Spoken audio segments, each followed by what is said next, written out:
Whitney Houston foi uma das cantoras mais premiadas da história. Coleciona Grammys, Emmys e muitos outros prêmios.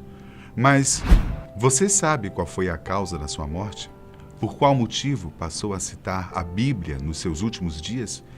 E o melhor, com quem ela brigou em uma festa 2 dias antes de morrer? Eu sou Benjamin e eu vou mostrar para você como foi a vida e os últimos momentos da cantora Whitney Houston. Whitney Elizabeth Houston nasceu no dia 9 de agosto de 1963, na cidade de Newark, em Nova Jersey, nos Estados Unidos. Sua mãe era a também cantora Emily Houston, mais conhecida pelo nome artístico Cissy Houston. O seu pai era o executivo na área de entretenimento chamado John Russell Houston Jr. Ela tinha um irmão mais velho chamado Michael Houston e outro chamado Gary Garland, que era jogador de basquete. Seus pais se separaram quando ela apenas tinha 4 anos de idade. Aos 11, ela entrou para o coral da Igreja Batista que frequentava junto com a família. Mesmo adolescente, ela já cantava em algumas casas noturnas, quando ia acompanhar a sua mãe. No começo dos anos de 1980, a cantora começou a sua carreira como modelo e teve um relativo sucesso, mas o seu sonho mesmo era cantar. Em 1983, o produtor Clive Davis conheceu a garota. Ele então decidiu produzir o primeiro álbum de Whitney Houston. Mas como ela não queria lançar qualquer coisa, demoraram 2 anos até que se terminasse todas as músicas, e mais algum tempo para lançar tudo que foi produzido.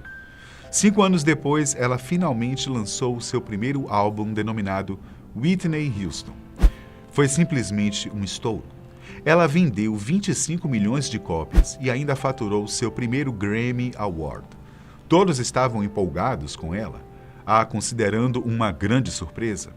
Já no começo dos anos de 1990, o seu sucesso era inquestionável, e suas músicas como I Will Always Love You assumiu o primeiro lugar entre as mais ouvidas nos Estados Unidos, Reino Unido e vários outros países. Ela chegou até a fazer pontas em filmes de Hollywood. E, além do sucesso na carreira, a parte amorosa seguia de forma promissora.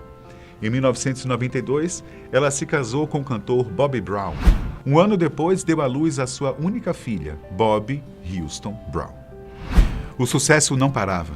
Em 1997, produziu e estrelou um filme musical para a televisão chamado Cinderela. 60 milhões de pessoas pararam para assistir à exibição de suas casas no dia em que a obra foi lançada.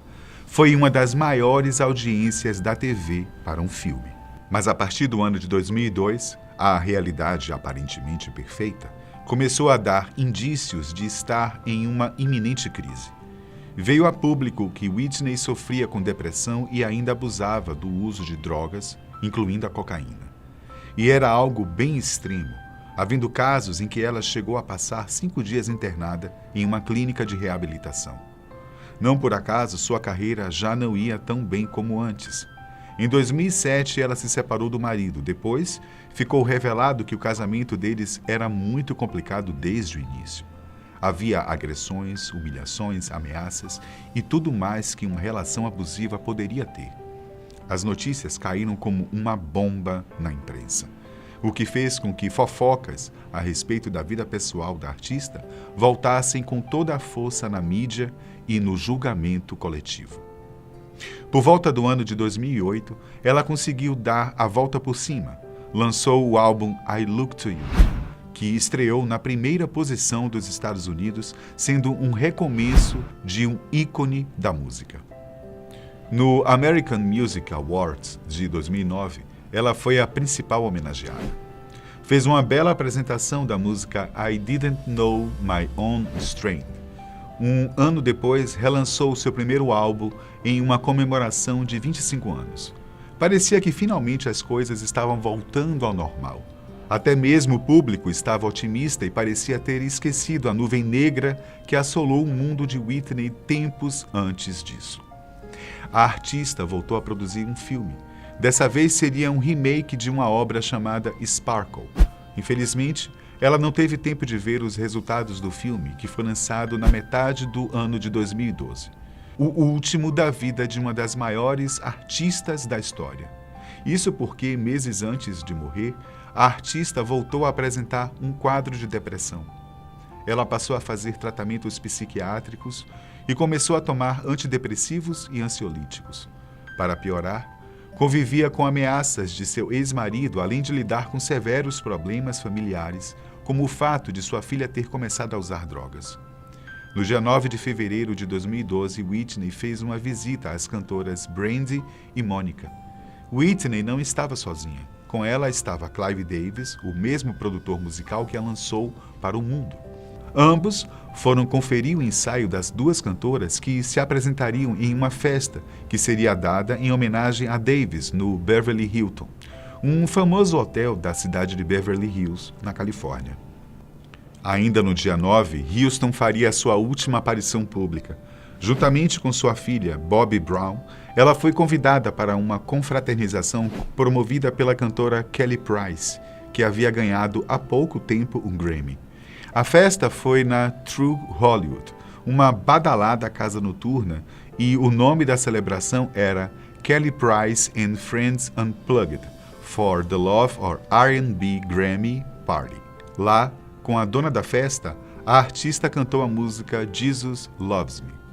Pode parecer que essa foi uma música aleatória, mas depois descobriu-se que não foi. Nos últimos dias, ela passou a citar frequentemente trechos da Bíblia e a cantar hinos de louvor gospel. Certa vez, disse a um de seus amigos que ela não só iria ver Jesus, como ansiava para que isso acontecesse logo. Ninguém realmente soube explicar o motivo naquela época, mas era evidente que Whitney estava diferente. Nessa tal festa, Whitney conheceu Stacey Francis. Stacey era a finalista do programa de talentos, o famoso X Factor.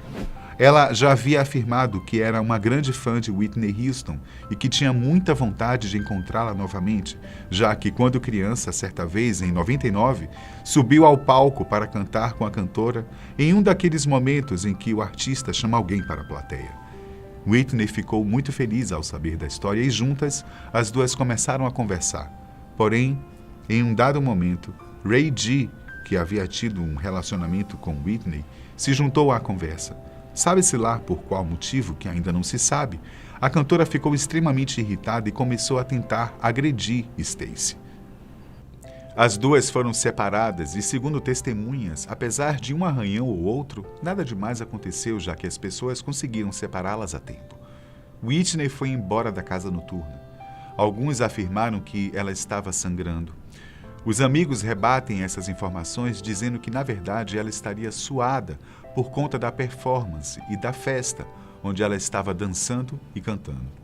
De qualquer forma, é unanimidade que, no dia 10, a noite de Whitney Houston foi dentro do Beverly Hilton Hotel. Ela passou todo o tempo com amigos, bebendo bastante e conversando de forma bem alterada, inclusive falando muito mais alto do que os demais. O dia 11 de fevereiro era o dia escolhido para a festa de Clive Davis. Por essa razão, Whitney já estava hospedada no hotel. Se lembra que eu falei sobre o fato de Whitney estar falando constantemente sobre a Bíblia? Novamente, na manhã do dia em que morreu, ela citou novamente passagens da Bíblia. No caso, Whitney se referia ao momento em que João Batista encontra Jesus no Rio Jordão. Depois disso, Whitney recebeu uma ligação de sua prima, Dionne Warwick. Ela perguntou à artista a respeito da mesa em que Whitney iria ficar, pois queria ficar junto com ela. Depois de tudo resolvido, ela se despediu da prima naturalmente. Às 3h15 da tarde do mesmo dia, outra ligação. Dessa vez, Whitney falou com a sua mãe, Cissy Houston. A conversa foi meramente trivial, e até aquele momento nada demais parecia estar acontecendo. Nenhum indício de que aquele dia, tranquilo, e véspera da tão esperada festa à noite, seria o último dia de vida da dona de um dos timbres mais impressionantes já vistos. Só que, exatamente às 3h43, um funcionário do hotel fez uma ligação para a emergência dizendo que Whitney estava inconsciente. Ele havia chamado a cantora, mas a mesma não teria respondido. Preocupada, ele entrou no quarto dela e, ao chegar ao banheiro, a encontrou afogada dentro de uma banheira. Os paramédicos chegaram pouco tempo depois, tentaram reanimar a cantora fazendo uma massagem cardíaca. 12 minutos depois da ligação, Whitney foi declarada morta. Como ninguém sabia o que tinha acontecido, o corpo da cantora ficou retido no quarto até por volta de 1h30 da manhã para que análises e perícias pudessem ser feitas. Acredite ou não, a festa no hotel Beverly Hilton aconteceu. De acordo com Clive Davis, aquilo foi feito pois, segundo ele, era o que Whitney Houston desejaria. Mesmo assim, na entrada da festa, muitas celebridades presentes na celebração foram pegas de surpresa quando repórteres perguntavam sobre a morte da cantora. De acordo com a autópsia, que só foi revelada no dia 22 de março, a causa foi afogamento acidental. E o uso de cocaína somado com problemas cardíacos contribuiu para com que ela tenha morrido na banheira. O seu funeral ocorreu na sua cidade natal, Newark, no dia 18 de fevereiro. Nele, alguns cantores como Stevie Wonder e Alicia Keys, que chegaram até a cantar algumas músicas em deferência à artista. Somente pessoas mais próximas e do meio artístico puderam participar. No dia seguinte, Whitney foi enterrada no Westfield, Nova Jersey, ao lado do seu pai, John Huston. Eu vou ficando por aqui. Um abraço e até mais.